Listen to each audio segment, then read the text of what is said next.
Un pansement pour passer un bel été. Des travaux d'urgence sont en cours à la basilique Saint-Remi de Reims, en grande partie fermée depuis un mois à cause d'un glissement de la toiture.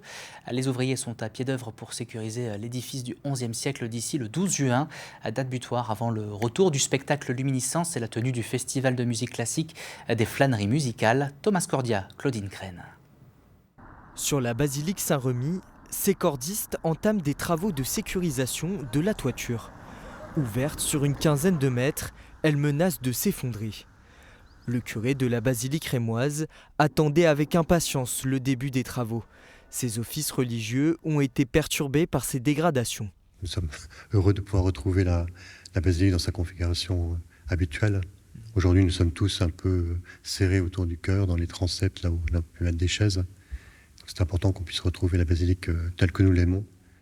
Outre la reprise des messes, ces travaux entrepris par la ville de Reims ont pour enjeu la poursuite des manifestations culturelles. Nous sommes en période, pré-estivale, de pouvoir rendre à la basilique Saint-Remi son activité aussi à dimension culturelle, que ce soit le concert d'ouverture des flâneries musicales, que ce soit également le spectacle Luminiscence.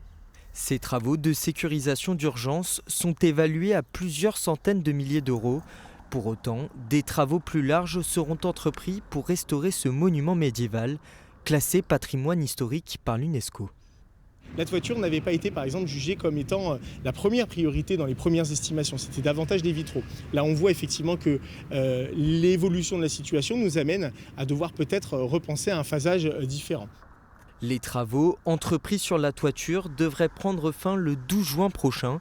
Le concert d'ouverture des flâneries musicales devrait être, lui, maintenu dans la basilique le 18 juin.